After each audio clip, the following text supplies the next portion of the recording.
Amém, meus queridos. Então, hoje, Atos, capítulo 14. Vou pedir, então, para o irmão Fernando estar, ou melhor, para a Valquíria, está lendo para a gente. Amém? Amém. Atos, capítulo 14. Em Icônio, Paulo e Barnabé entraram juntos na sinagoga judaica e falaram de tal modo que veio a crer grande multidão, tanto de judeus como de gregos. Mas os judeus incrédulos incitaram e irritaram os ânimos dos gentios contra os irmãos. Entretanto, demoraram-se ali muito tempo, falando ousadamente no Senhor, o qual confirmava a palavra de sua graça, concedendo que por mão deles se fizessem sinais e prodígios. Mas dividiu-se o povo da cidade, uns eram pelos judeus, outros pelos apóstolos. E como surgisse um tumulto dos gentios e judeus, associados com as suas autoridades para os ultrajar e apedrejar, sabendo eles, fugiram para Listra e Derbe, cidade da Licaônia, e circunvizinhança, onde anunciaram o evangelho. Em Listra costumava estar assentado certo homem aleijado, paralítico desde o seu nascimento, o qual jamais pudera andar. Esse homem ouviu falar Paulo, que, fixando nele os olhos e vendo que possuía fé para ser curado, disse-lhe em voz alta: Apruma-te direito sobre os pés. Ele saltou e andava. Quando as multidões viram o que Paulo fizera, gritaram em língua licaônica, dizendo: Os deuses em forma de homens baixaram até nós. A Barnabé chamavam Júpiter e a Paulo Mercúrio, porque era este o principal portador da palavra. O sacerdote de Júpiter, cujo templo estava em frente da cidade, trazendo para junto das portas touros e grinaldas, queria sacrificar juntamente com as multidões. Porém, ouvindo isto, os apóstolos Barnabé e Paulo, rasgando as suas vestes, saltaram para o meio da multidão, clamando: Senhores, por que fazeis isto? Nós também somos homens como vós, sujeitos aos mesmos sentimentos, e vos anunciamos o evangelho para que dessas coisas vãs vos convertais ao Deus vivo, que fez o céu, a terra, o mar e tudo o que há neles, o qual nas gerações passadas permitiu que todos os povos andassem nos seus próprios caminhos. Contudo, não se deixou ficar sem testemunho de si mesmo, fazendo bem, dando-vos do céu chuvas e estações frutíferas, enchendo o vosso coração de fartura e de alegria. Dizendo isto, foi ainda com dificuldade que impediram as multidões de lhes oferecerem sacrifícios. Sobrevieram, porém, judeus de Antioquia e Icônio, e, instigando as multidões e apredejando a Paulo, arrastaram-no para fora da cidade, dando-o por morto. Rodeando, porém, os discípulos, levantou-se e entrou na cidade. No dia seguinte, partiu com Barnabé para Derbe, e tendo anunciado o evangelho naquela cidade e feito muitos discípulos, voltaram para Listra e Icônio e Antioquia, fortalecendo a alma dos discípulos, exortando-os a permanecer firmes na fé e mostrando que através de muitas tribulações nos importa entrar no reino de Deus. E promovendo-lhes em cada igreja a eleição de presbíteros, depois de orar com jejuns, os encomendaram ao Senhor em quem haviam crido. Atravessando a Pisídia, dirigiram-se a Panfilha, e tendo anunciado a palavra em Perge, desceram a Atália, e dali navegaram para Antioquia, onde tinham sido recomendados a graça de Deus para a obra que haviam já cumprido. Ali chegados, reunida a igreja, relataram quantas coisas fizera Deus com eles e como abrira os gentios a porta da fé, e permaneceram não pouco tempo com os discípulos. Amém, meus queridos. Uma coisa que eu ia falar para os irmãos, quando eu normalmente leio a Bíblia, principalmente quando nós lemos um livro histórico, como esse de Atos, é importante eu sempre grifo as palavras, vou rabiscando a minha Bíblia, e eu estava até olhando aqui, assim, de forma que às vezes eu não tenho nem mais como rabiscar. Isso me ajuda muito, porque eu sempre pego pontos, sempre que eu leio uma vez, eu vejo pontos que eles são iguais. E aqui a gente vê muita coisa se repete, de forma que a gente tem uma doutrina, a sã doutrina da forma como ela é. Então, nós vemos várias coisas aqui que elas repetem várias vezes, várias vezes. Eu vou dar um exemplo aqui um pouquinho mais para frente. Uma das coisas que a gente vê é sempre os apóstolos tirando o foco deles e colocando o foco em Jesus. Quando o foco é sempre o evangelho, pregação do evangelho, se contrapondo às fábulas. Isso é muito comum a gente ver nas cartas de Paulo. Ele sempre faz isso. Então, se a gente pega e lê a Bíblia toda fazendo isso, a gente chega em uma conclusão. Então, é muito importante. Essa é uma dica que eu dou para os irmãos. Quando vocês leem, algumas pessoas gostam daqueles highlights, amarelinho, as mulheres gostam daqueles rosinhas, né? E assim é uma forma muito boa. Eu sempre me encontro. É até interessante que eu estou tão acostumado a fazer isso, que quando eu pego uma outra Bíblia, eu fico meio confuso, meio perdido, porque eu já sou tão acostumado com as minhas anotações, né? De grifar, de rabiscar minha Bíblia. Então, isso é muito bom. Recomendo os irmãos a estarem seguindo pontos, né? Para vocês chegarem em conclusões, né? E ver que a Bíblia realmente é um livro totalmente harmônico. Aqui nós vemos que Paulo e Barnabé chegou aqui na sua primeira viagem missionária, eles chegaram aqui em Icônio. E nós vemos aqui uma das coisas que eu marquei aqui, sinagoga judaica. Porque isso é algo padrão, eu já tenho repetido isso várias vezes. Se a gente for ver, eles sempre têm esse mesmo costume. Eles iam em cidade, quando chegavam nas cidades, eles iam nas sinagogas. E aí eu já falei, né? Porque o evangelho primeiro foi pregado aos judeus. O próprio Senhor Jesus, ele fez isso, né? E obviamente aqui nós vemos através de o ministério de Paulo, principalmente, foi quando o evangelho começou a ser divulgado aos gentios. Mas eles tinham essa prática, né? Imitando o Senhor Jesus. Sempre eles iam primeiro nas sinagogas e pregando ali para os judeus. E aqui nós vemos de tal forma que eles atraíram uma grande multidão que veio a crer, tanto os judeus aqui também como os gregos. Versículo 2, nós vemos aqui que existiam judeus incrédulos. E aqui nós aprendemos isso, né? Que existiam religiosos que eram incrédulos. Quem eram eles? Que não criam, no caso, na verdade, quando a verdade era pregada. Da mesma forma, meus queridos, nós vemos que existem também nos nossos dias. Porque quando nós falamos, a pessoa é cristã, existem também, da mesma forma como aqui nós vemos, que existiam judeus que não criam, que eram incrédulos. Nos nossos dias, também nós vemos que existem cristãos que não creem. Isso é uma coisa muito triste. Uma característica que nós vemos aqui, no próprio versículo 2,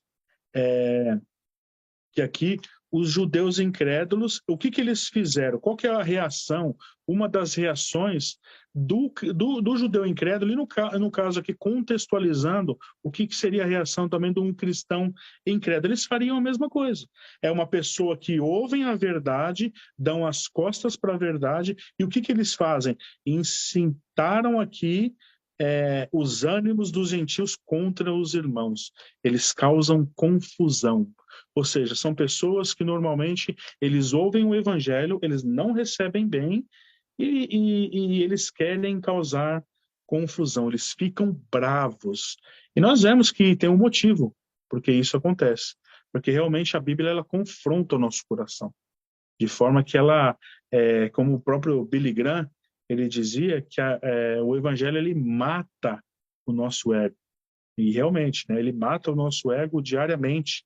E tem pessoas que têm essa reação. Eu sempre costumo dizer que existem duas reações quando nós somos confrontados com o evangelho. Ou você se rende e se converte, ou você vai ficar raivoso e bravo. Essas são as duas reações, né? No versículo 3, aqui nós vemos, e quando nós nos deparamos com pessoas que resistem o evangelho, aí nós nos perguntamos, qual deve ser a nossa reação? O que nós devemos fazer? Nós estamos pregando o evangelho, mas nós vemos que tem pessoas que resistem o evangelho. Nós devemos calar e não mais pregar em nome da comunhão, porque tem muita gente que está falando isso nos nossos dias. Irmãos, isso é muito importante a gente entender. Eu sempre tenho falado que a gente não deve brigar com as pessoas. Por exemplo, eu vou pregar para um irmão, para um primo, para um colega de trabalho, para alguém, eu vejo que a pessoa não quer ouvir. Você não vai forçar a pessoa a ouvir. Eu sempre falo isso. A gente prega o evangelho para uma pessoa também, você vê que ela não recebeu bem, você também, tudo bem, né? Você vai, como Paulo mesmo fazia aqui, sacode a poeira dos pés e você vai pregar para outra pessoa. E assim é a nossa vida. No entanto, nós vemos aqui num contexto. Eles eram todos aqui judeus, pregando. Vamos imaginar nós dentro da igreja. Tem pessoas que estão ensinando errado, porque elas não concordam com o que é certo e ensinam errado. Então, nós estamos falando aqui de falsos profetas, de pessoas, igrejas que pregam coisas erradas. E aí, o que nós devemos fazer? Nós devemos nos calar, então, para não causar confusão? Não, meus queridos, nós não devemos fazer isso. E, inclusive, se nós olharmos ao longo da história, eu gosto muito de destacar Lutero. Lutero, ele era um padre, ele era um monge católico, agostiniano, e ele começou, depois que ele foi para Wittenberg, começou a estudar teologia, se tornou um professor de teologia, ele começou a se apegar cada vez mais e mais e mais às escrituras sagradas, e aí pronto, conhecereis a verdade, e a verdade vos libertará. Ele conheceu a verdade e ele não se calou, ao ponto de ele foi lá, anexou as 95 teses contra a Igreja Católica, e aí foi uma guerra, né? Agora eu fico imaginando, a própria Igreja Católica continuou fazendo exatamente o que ela fazia.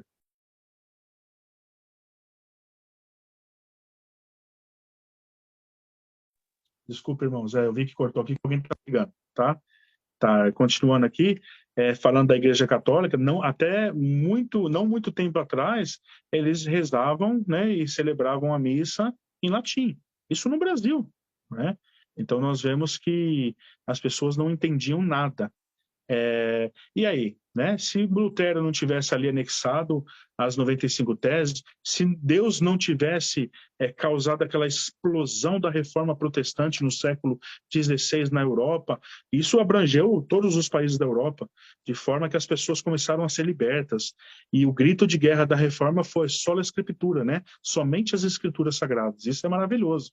Então, se eles tivessem se calado, como que as coisas estariam nos nossos dias? Não teria mudado nada. Então nós devemos ter essa consciência, é obrigação nossa pregar a verdade em meio à mentira, para que eles conheçam a verdade e para que a verdade não seja propagada ao ponto de se tornar verdade para as pessoas. Então é muito importante nós termos essa consciência, é uma função nossa. Pregar o evangelho e, ao mesmo tempo, desmascarar os falsos ensinamentos, para que as pessoas conheçam a palavra. E é muito interessante nós olharmos aqui o que o Senhor Jesus mesmo faz em seguida, né? O próprio Senhor Jesus, nós olhamos que ele fala que ele veio para dividir, né? A palavra divide, e o Senhor Jesus diz isso em Mateus capítulo 10, 34 e 35. O Senhor Jesus mesmo, ele diz, não vim para trazer a paz, eu vim para dividir. O Senhor Jesus diz isso. E ele está falando exatamente nesse sentido.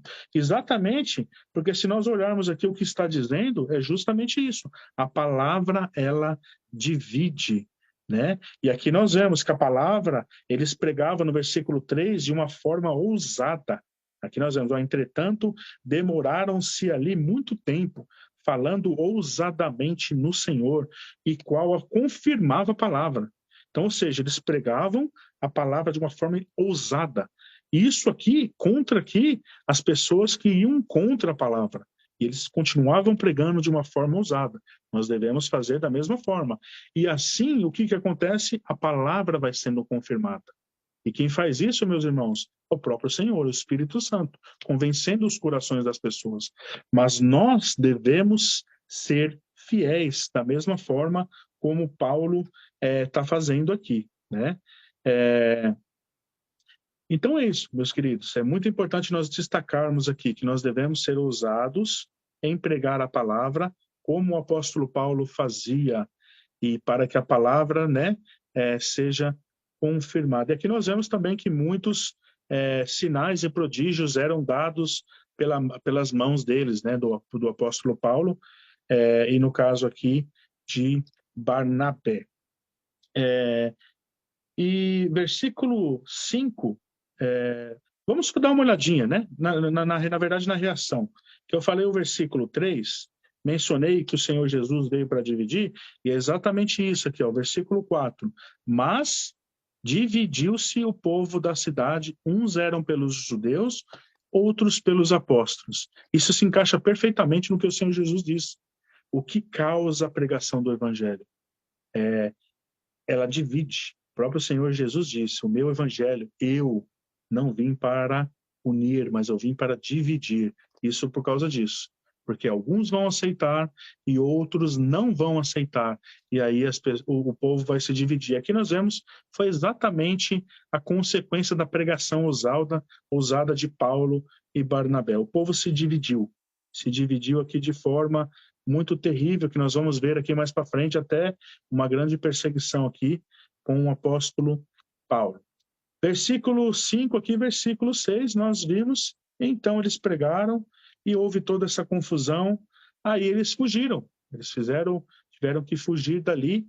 Nós vemos no versículo 7, eles foram para outro lugar, fugiram para outro lugar, e aí nós vemos no versículo 7, aonde anunciavam o evangelho. É muito interessante, irmãos, que nós vemos que eles iam de cidade em cidade. E o propósito deles é realmente pregar o evangelho. A gente vê assim claramente que não tem outra coisa. Eu fico vendo assim, né, muitos missionários que, eu quero ser missionário, dizendo, eu quero ser missionário na Europa, eu quero ser missionário nos Estados Unidos. E nós vemos assim, isso é uma coisa triste, né? Muitas poucas pessoas que são chamadas para serem missionárias, elas não querem ir em lugares onde tem muita perseguição. E nós vemos que um verdadeiro missionário, o que ele fazia era justamente ele ir, passava perigo. Aí o perigo acirrava, eles iam para outra cidade. E ainda de cidade em cidade, apanhava, eram perseguidos, enfim. Então nós vemos que o propósito do missionário não é fazer turismo. Tem pessoas que querem fazer turismo. Vai mais para fazer turismo do que para pregar o evangelho.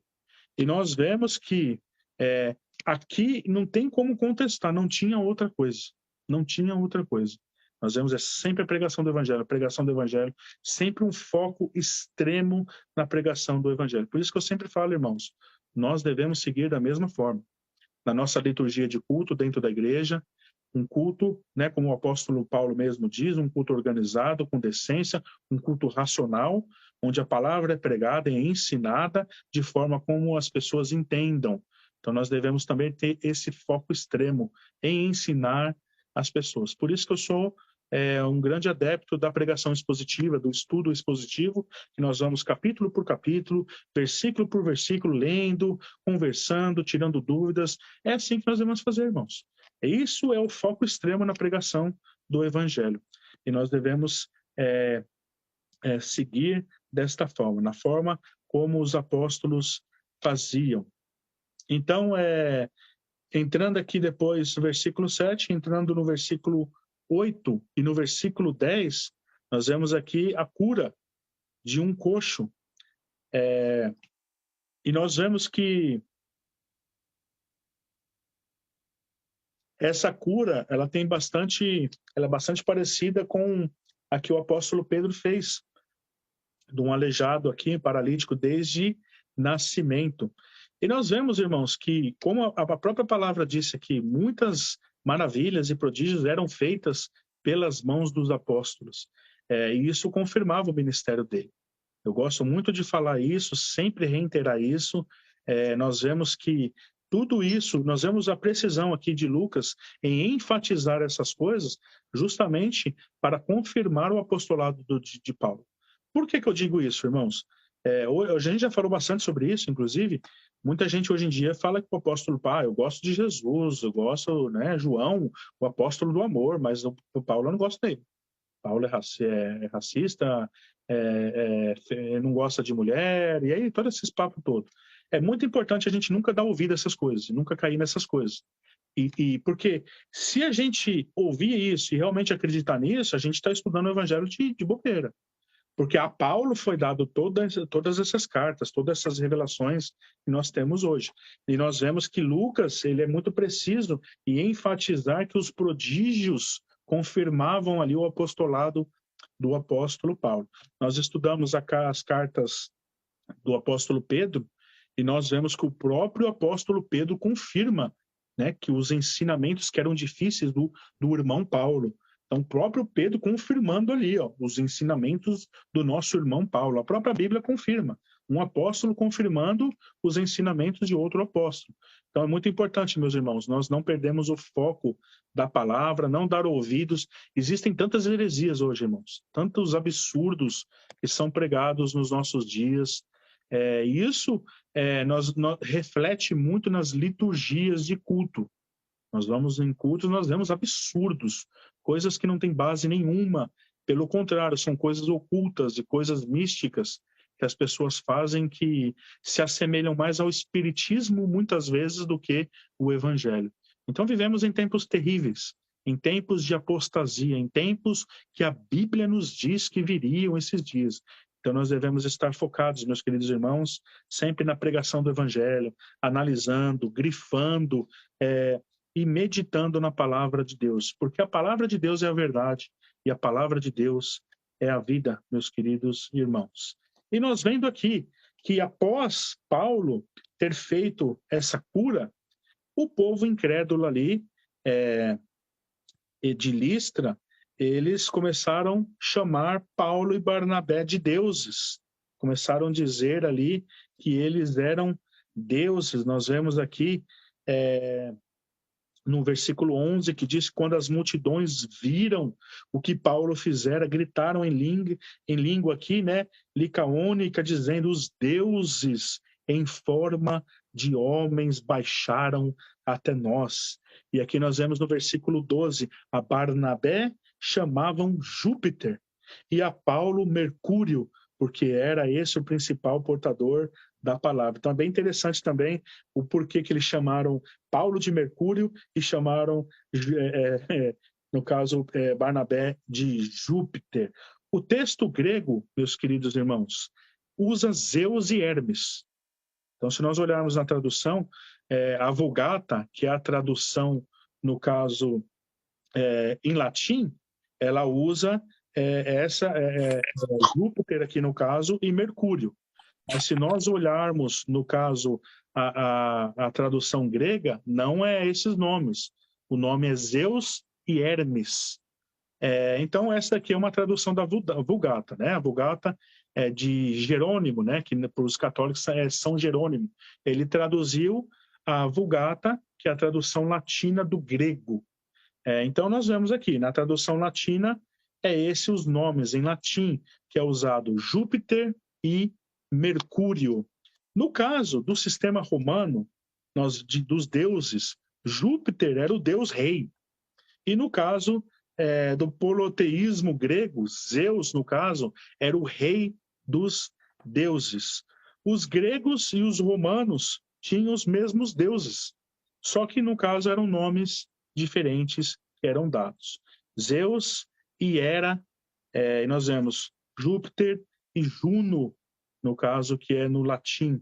Hermes e Mercúrio, e nós vemos Hestia e Vesta.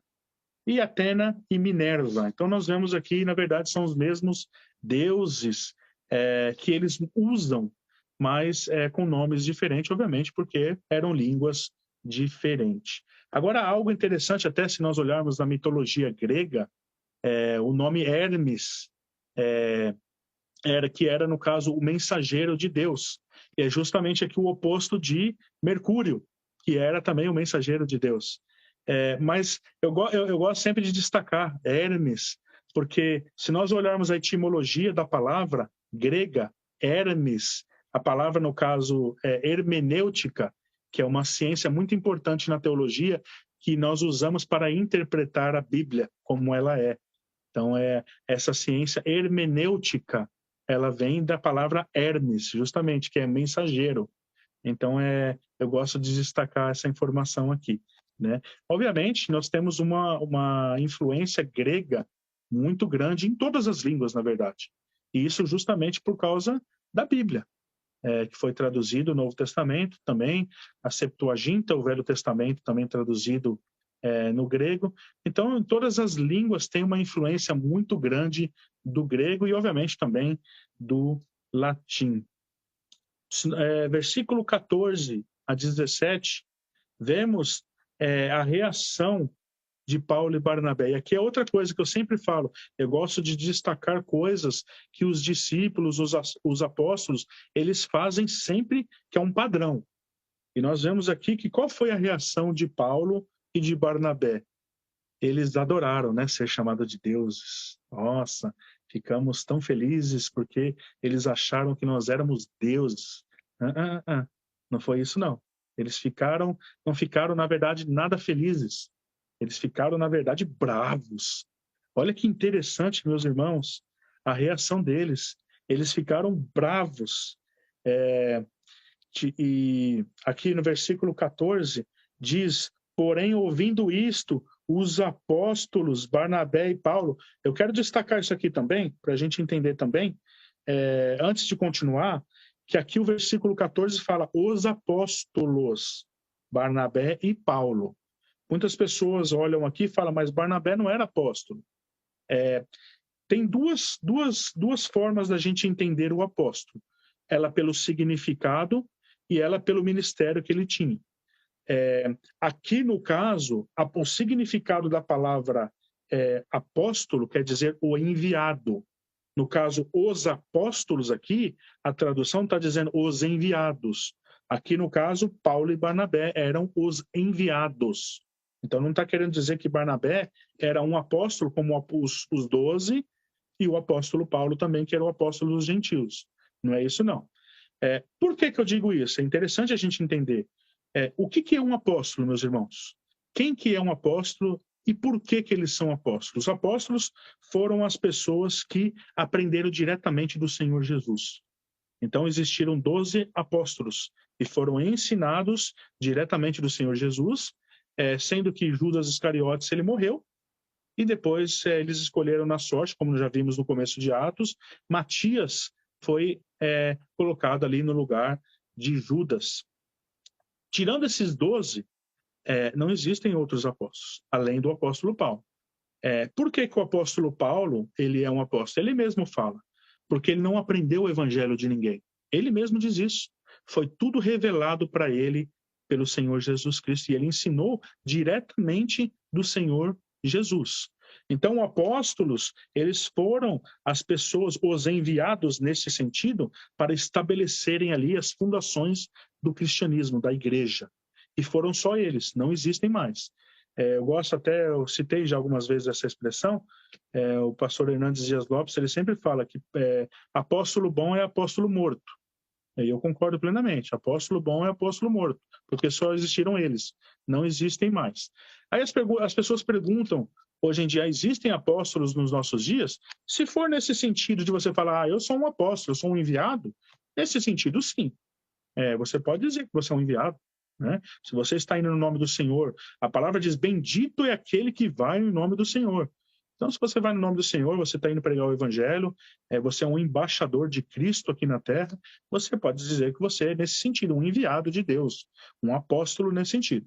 Mas os apóstolos mesmo, os 12, apóstolo Paulo, no sentido dos homens que foram revelados à Bíblia, de forma que se fechou o cânon.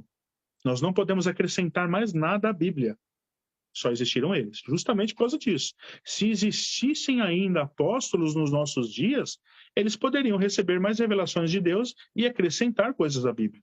Então, eles foram exclusivos para que tiveram as revelações e trouxeram a Bíblia. Através dele, a Bíblia foi entregue para nós. E não se adulterará uma vírgula da Bíblia, nem acrescentará e nem tirará da Bíblia nada. Então, nós devemos entender isso, irmãos. Tá? Então, aqui, Barnabé e Paulo, aqui no sentido apóstolos, os enviados.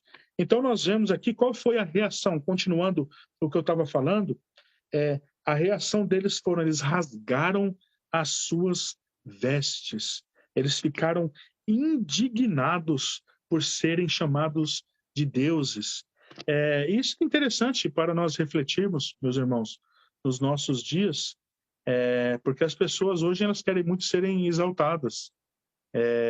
Existe um termo que a gente está até usando muito na teologia, dizendo que as igrejas hoje elas são pastocêntricas. Elas são centradas no pastor. Elas já não são mais cristocêntricas ou teocêntricas, focadas em Deus. Elas são focadas no pastor. Infelizmente, meus irmãos, e isso eu tenho ouvido bastante de muitos irmãos que têm vindo de igrejas neopentecostais ou algumas pentecostais também, que os valores estão deturpados, as pessoas questionam às vezes, e aí os pastores falam, não, mas eu tive essa revelação de Deus. Então, aí as pessoas elas ficam com medo, elas não querem afrontar. Está contra a Bíblia, mas a palavra do pastor ela é acima da Bíblia. Então, isso, infelizmente, é o que tem acontecido. Eles estão se colocando como apóstolos. Eles têm novas revelações e eles estão acrescentando novos ensinamentos à Bíblia. Isso é errado, irmãos. Isso não existe mais. Nós devemos seguir a Bíblia e não acrescentar coisas à Bíblia. Então, é nesse sentido que nós devemos tomar cuidado. E essas pessoas estão sendo adoradas. Elas são como uma espécie de semideuses. E eles gostam disso. Eles gostam de receber esse louvor. Eles ostentam, estão enriquecendo à custa da fé das pessoas. E nós vemos que essa foi a atitude totalmente contrária do que os apóstolos faziam. Sempre, sempre, irmãos, nós vemos Pedro fazendo isso. Paulo faz isso, todos eles tiram o foco totalmente deles e colocam foco no Senhor Jesus Cristo. É esse, meus irmãos, o padrão da Bíblia. E que todos nós cristãos devemos fazer, reconhecer quem nós somos e colocar sempre o foco, a glória, a honra que seja dada apenas ao Senhor, porque Ele é o único digno de ser adorado, o único digno de ser louvado. E nós vemos, irmãos, que esses ensinamentos foram dados ali pelos apóstolos no início, os pais da igreja também, né, nos primeiros séculos, mas aí nós vemos que a própria igreja católica também entrou num grande erro, cometeu esse grande erro nos séculos seguintes e teve motivos, né, pelo qual isso aconteceu. Nós vemos que uma prática da Igreja Católica muito comum, que todos nós conhecemos, é quando uma pessoa, um padre, ou uma pessoa muito ativa da Igreja Católica, ela morre, ela é canonizada. Isso é uma prática, isso tem um motivo pelo qual. Nós vemos que existe o Código de Direito Canônico da Igreja Católica, que foi instituído em 1186, que ele diz o seguinte, ele estabelece, para fomentar a santificação do povo de Deus, a Igreja recomenda a veneração peculiar e filial dos fiéis e bem-aventurada sempre a Virgem Maria, Mãe de Deus. Notem bem que eles chamam ela de Mãe de Deus. Que Jesus Cristo constituiu mãe de todos os homens, não sei aonde, e promove o verdadeiro e autêntico culto dos outros santos. Olha aqui, hein? Eles falam que a gente não adora santo. Não, peraí. Olha bem o que está falando aqui. O verdadeiro e autêntico culto aos outros santos, com cujo exemplo os fiéis se edificam e cuja intercedem se valem. Olha bem, hein? Ele está dizendo também, além de cultuar eles, o que eles fazem?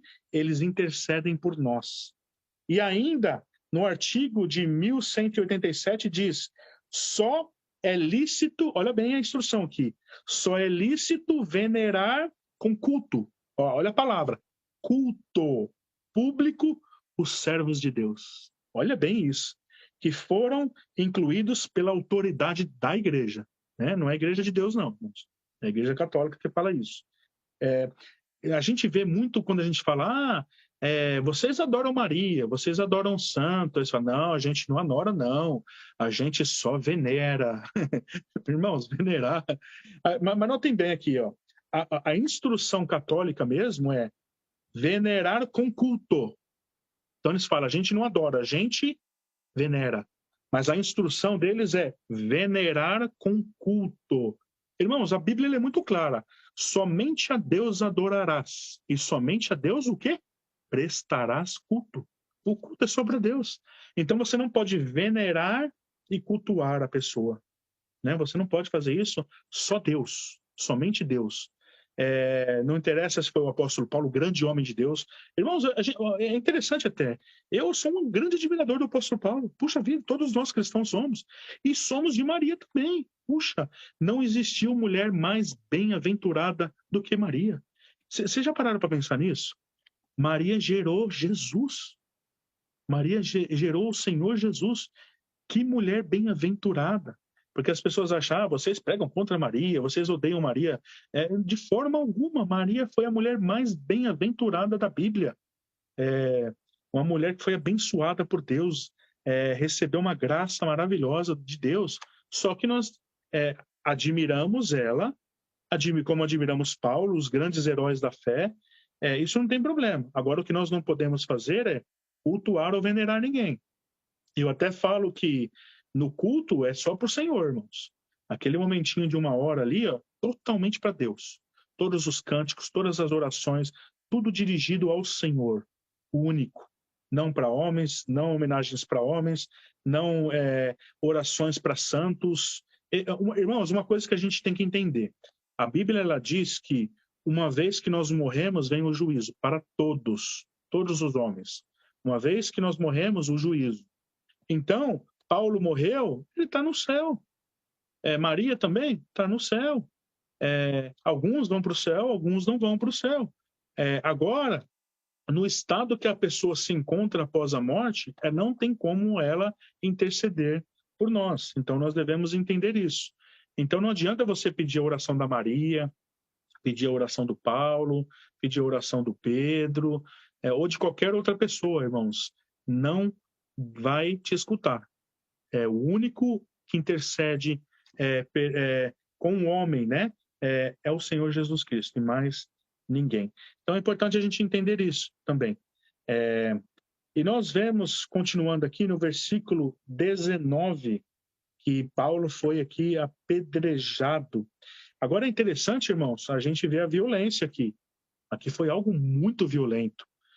Versículo 19. Sobrevieram, porém, judeus de Antioquia e Icônio, e extingando as multidões e apedrejando. Já estavam apedrejando a Paulo, arrastaram-no para fora da cidade. E note bem aqui o final, dando-o por morto. Ou seja, apedrejaram tanto nele, bateram tanto nele, que já achavam que ele estava morto. Olha a violência aqui, irmãos. Nós vemos que Lucas ele fala exatamente isso, que eles arrastando ele, apedrejando ele, deram ele como morto. Então nós vemos aqui a violência que foi esse incidente aqui. E eu sempre falo, irmãos, Paulo era uma máquina, né? Paulo era uma máquina, apanhava, naufrágio, picada de cobra, e ele não parava. A única forma de ter parado Paulo mesmo foi matando ele. No versículo 22, tem um ensinamento muito interessante aqui também, que é um ensinamento totalmente harmônico com toda a Bíblia. Então, lendo aqui o versículo 22, fortalecendo a alma dos discípulos, exortando-os a permanecer firmes na fé. Isso por quê? Porque existia muita tribulação, muita perseguição. E mostrando para eles, só como exemplo, olha o que aconteceu com Paulo, mostrando que, através de muitas tribulações, nos importa entrar no reino de Deus. Olha aqui que maravilhoso isso, irmãos. Nós vemos Paulo passava tudo o que ele passou e ele falava, era necessário. Então ele testificava isso para dar fé para os irmãos, para eles permanecerem firmes na fé e mostrando que através de muitas tribulações nos importa entrar no reino de Deus. Então é aquela coisa que a gente fala, o próprio Tiago fala, nós estudamos também a carta de Tiago, e fala que para a gente tem que se sentir digno quando a gente passa por tribulações, ou por momentos difíceis. Para isso é uma glória. Nós vemos que o próprio Paulo aqui era preso, eles cantavam, ele e Barnabé cantando. Os próprios, nós vimos o incidente de Paulo, de Pedro e João também, eles se sentiam, eles apanhavam. Nós vemos ali Atos capítulo 5, que a gente já estudou, que eles foram presos, aí eles tomavam uma chibatada, e aí nós vemos a conclusão, o último versículo do capítulo 5, em todos os dias, nos templos e de casa em casa, não cessavam em ensinar e pregar Jesus. Olha que coisa fantástica, irmãos. E eles falavam que eles se sentiam felizes por padecer pelo nome do Senhor Jesus. Irmãos, isso é algo fantástico, isso é algo maravilhoso. E nós vemos aqui que isso derruba todo esse ensinamento errado e maldito que é ensinado por grande parte das igrejas evangélicas, que se você não pode ter problema, você não pode passar por perseguição, se você tiver passando por tribulação, tem alguma coisa errada na sua vida. Se você... Isso é errado, irmãos. Nós vemos exemplo claro aqui da Bíblia, em toda a Bíblia. Se nós passarmos por tribulações pelo nome do Senhor, se nós estamos passando, nós devemos nos regozijar e se alegrar sempre no Senhor. Então, irmãos, é sempre olhando para o que a Bíblia diz e ouvindo menos o homem. Ouvimos a palavra de Deus e ouvimos o homem apenas quando o que ele fala está de acordo com o que a palavra de Deus nos ensina. Versículo 23, aqui também, nós vemos aqui um contexto de igreja e promovendo-lhes em cada igreja. Olha aqui, hein? Em cada igreja. Paulo já estava aqui, fundando as igrejas, onde eles iam, haviam igrejas. E nós vemos que igreja é toda parte. Paulo, no entanto, ele fundava as igrejas e estava dando apoio. Ele ficava um tempo em Éfeso, ficava um tempo em Corinto, e aí ele ia de igreja em igreja, dando suporte para os irmãos, escrevendo as suas cartas também, dando suporte para os irmãos. Isso também cai por terra um ensinamento que é muito popular nos nossos dias, principalmente em tempos de tecnologia, onde a gente tem muitas coisas que a gente pode ver online. Tem muita gente que fala, eu vou ver pregação online mesmo, não vou mais no culto, e as pessoas não querem mais congregar. Elas querem ficar em casa ali e não querem mais saber. Irmãos, isso nunca foi igreja. A igreja nunca agiu dessa forma. E nós vemos aqui, a igreja é sempre um grupo de pessoas se reunindo para cultuar e louvar o Senhor junto, e para pregar o evangelho e somar em favor do reino de Deus. Então, nós vemos aqui, o que eles faziam, versículo 23, e promovendo-lhes em cada igreja a eleição. Eles ensinavam sobre a eleição de presbíteros, formação ali de presbíteros, de pastores. Aqui é formação de igreja que nós estamos falando. Depois de orar com jejuns, eles oravam junto, jejuavam junto, eles elegiam pastores aqui, encomendavam ao Senhor em quem havia crido. Irmãos, então olha aqui, nós vemos aqui o contexto de igreja. É impossível a gente ler o Novo Testamento e acreditar que você pode ser um desigrejado. Isso não existe, irmãos. Isso nunca existiu. Eu sei que tem muita gente ferida, muita gente machucada com igreja, mas não tem como a gente dizer que você não pode congregar, não vou congregar, a igreja é tudo corrupta. Eu concordo que realmente, e sou muito sincero e transparente, que em grande parte das igrejas hoje não se prega o evangelho. É muito difícil você achar uma igreja bíblica, mas nós devemos tentar procurar uma comunidade bíblica, orar para que Deus nos coloque em um lugar onde a Bíblia é pregada, onde ali os irmãos cultuem o Senhor com fidelidade, tentam, cultuar com fidelidade. E é isso, meus queridos irmãos, não devemos cair nesses papos, é muita heresia, é muita coisa errada sendo propagado, principalmente nas redes sociais. O que a gente precisa hoje, na verdade, é de pessoas fiéis que se coloquem até nas redes sociais para pregar contra essas coisas, para pregar o santo ensino, a palavra como ela é.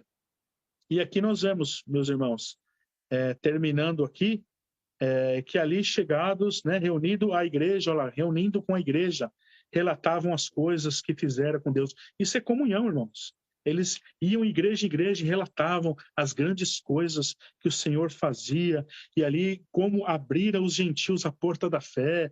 Irmãos, eu fico imaginando aqui como que eles compartilhando essas coisas.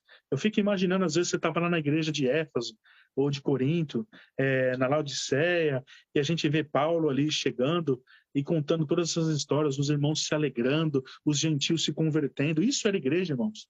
Isso é igreja. E nós devemos sempre ter essa perspectiva do que é a igreja e seguir o modelo da igreja primitiva. E aí termina aqui o versículo 28, e permaneceram não pouco tempo com os discípulos.